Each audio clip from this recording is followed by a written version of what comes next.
Emergency Nova Scotia. I'm very pleased to welcome you all here to the newly renovated White Point Resort.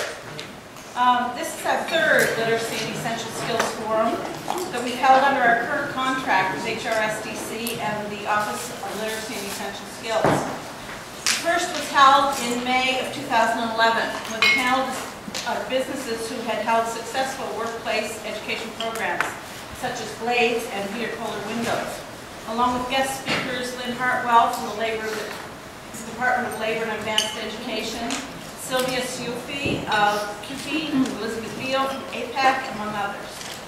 The next forum was held in February 2012 and it featured a panel of Sandra McKenzie, the Deputy Minister of Labor and Advanced Education, Danny Kavanagh from QP Nova Scotia, Valerie Payne, Halifax Chamber of Commerce, and guest speaker Craig Alexander, Senior Vice President and Chief Economist of the TD Bank Group. This forum also promises to provide exceptional information from a facilitator who has been described as a luminary. We've been working closely with the Workplace Division who recommended our facilitator and are generously covering his costs as well as several of our breaks. Philip Mondor has worked on standard-setting projects and certification programs for 20 years with experience in various countries and a range of occupational contexts. Some of this work included working with foreign governments or pan-global organizations interested in credentialing systems. Philip is a board member of the Canadian Association for Prior Learning, or CAPLA, and the Event Management Body of Knowledge, or the INBOC Network. Philip is a contractor for the Alliance of Sector Councils, delivering on workshops and individual consultations to advise other skill sectors councils on standards and certification or qualification programs. He has been consulted by a broad range of industrial sectors, such as trucking, mining, contact centers, volunteer sector, trappers, construction, apprenticeship, and others. Part of Philip's work has led to systemic modeling and progressive methodologies for planning, development, implementation, and maintenance of occupational standards and certification programs, both nationally and internationally. Philip has presented at many conferences on the subject of occupational standards for certification programs in Canada, the United States, the United Kingdom, South Africa, Singapore, Australia, and Mexico. Philip is currently the Senior Vice President of the Canadian Tourism Human Resource Council and has worked for the Council for more than 17 years. In his capacity, Philip has established policies and quality procedures for the Council's 28 certification programs and 50-plus national and international occupation standards. So, Philip, I will turn these other people over. Well, thank you so much for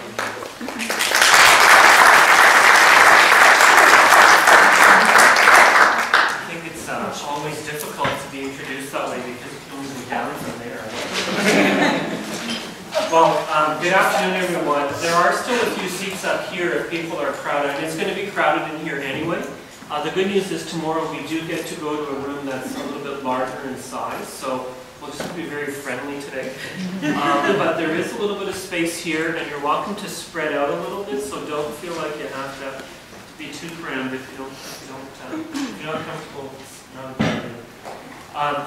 So, good afternoon, everyone. It's a great pleasure to be here, and thank you so much for the invitation as well, Diane. I really appreciate this opportunity. I hope that over the day and a half I am with you that we'll actually be able to cover some of the material that you're interested in. I see a lot of familiar faces. I think people that have been at some of my sessions know I'm pretty fluid with these things. I really want to try to be responsive to your needs and your interests. So as the day progresses and as we get into tomorrow, please ask questions as you go along, and I can adapt and I can pull up other things, and we can pretty much get into any topic that's of interest to you. We don't have to worry too much about what's on the agenda if there's something better that you have in mind or something different in mind, okay? Today, just the way, before we do introductions, I'll just give you a sense of how we'll function and a few of the basic housekeeping things. First of all, I did direct this session at people who work in organizations that have to deal with labor market issues. That's a broad way of saying I did not design this for job analysts, even though we're talking about job analyses. I did not design this for people who are going to specialize in the kind of work we're doing, more for people that are in the associations or offices that have to manage issues to do with the use of these kinds of tools. Maybe that'll come more through as we go along. With that in mind, I am focusing on what I call recommended practice. This is building on a body of international research we did with the Alliance of Sector Councils in concert with the Canadian Standards Association to define a quality process around this kind of activity. So it's recommended practice, and as such, I'm going to describe things, not prescribe things. You can walk away here with ideas, I hope, and see how it might fit into your context and your needs.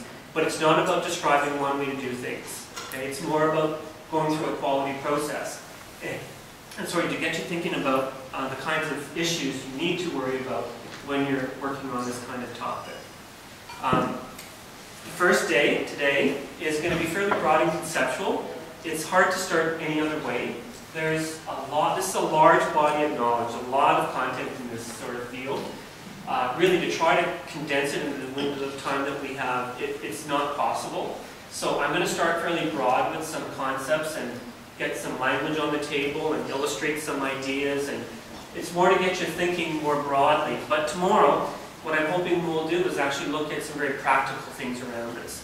How these things are used and how you might build a work plan if you're going to pursue this kind of development work. Now, in front of you, you have a few things. You have a guide. This participant guidebook I will refer to over the course of the 2 days. I did select a number of sort of activities. At times, we'll actually do a bit of group work around the tables. And that's just to help transfer some of the ideas that we're going to look at. But it's a takeaway. I left the back sides all blank so you can write notes all over them. So it's why it's printed one side only. And I think of it only as a starting point. I do encourage you to write your questions as you go along, as over the course of the day, and today and tomorrow. If I'm not answering something, or there's an idea that you've thought about and you want to explore, just raise your hand and let's go through some Q&A around it, or see how we expand on it. So please use it that way. Also, what you have in front of you is one of these documents here. It's called Setting the Standard. This is in fact a quality process document that was done by the Alliance of Sector Councils with partnership with Canadian Standards Association. So it is a quality process guideline on setting standards, on designing assessment or certification programs, and also on designing accreditation programs. I'm an author to a lot of this stuff, so much of what you will see is reflected in some of the presentation, but we'll also refer to that. I have additional copies of a few of these if anyone should need to take some back to colleagues at the office. Informal and casual, please. Do get up when you need to. It's a little cramped, so if you feel you need to stretch your legs or get some air, as long as everyone does that once, we'll be okay. Need to go to the washroom. They're just outside the doors, so don't hesitate. I also have no trouble if you've got your Blackberries on and you need to check them periodically. I know we all have lives outside of here. Go ahead. Just be discreet so that it doesn't bother everyone else. But really, take it casual.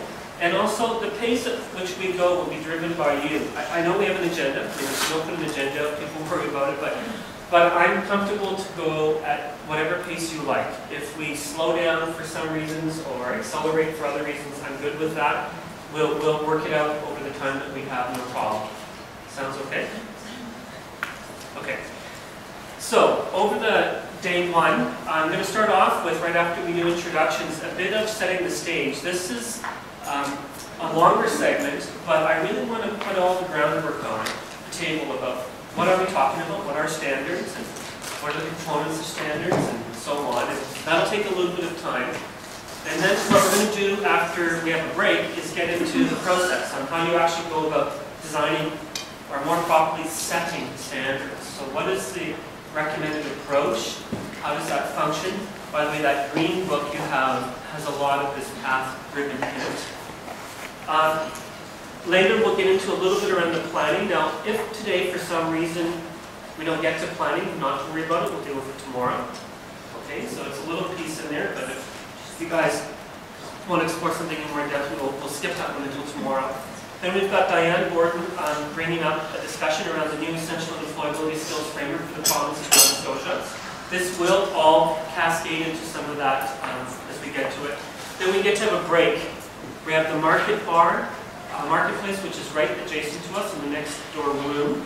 There'll be a cash bar and appetizers, and I understand that University of Nova Scotia has also arranged for dinner buffet in the dining room at 7 o'clock. Right. Tomorrow morning, we need you here bright and early, ready to go, eager at 8 o'clock, not later.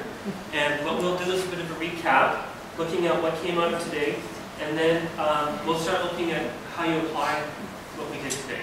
How is it that you would build a work plan if you needed to design standards for your organization? And how are they used? So we're going to look at case studies, actual samples of how standards are applied to practice, just so you can get a real feel for the depth you need in the standard, how it might work in your sector. And I've got examples that every table could work on something different if you like. Everything from HR through assessment or anything we want to try. Okay? So that's going to give you a good feel for how these things work, how you might work with them. And that will leave me with a quick ending note around the administration and governance issues around these things. Just to get you thinking a little broadly again, because if you're going to move into planning or managing these things, there's probably a few other little details that would be helpful. That's a lot to cover, by the way. For that reason, the little guide that I've supplied has some things in there which I'll reference and some tips and so on. So I'm going to go at a fairly quick pace, unless you slow me down. And there's opportunities beyond today and tomorrow, so we don't have to feel too panicked about this. Does that sound okay? Bill Sterling is going to come in tomorrow during lunch. And then after that, it's a kind of open forum, and any loose ends we want to have answered, or questions, or areas you want to explore that are not covered off. That's what we get to do in the last half hour we have together before we race out of here. Does that sound okay?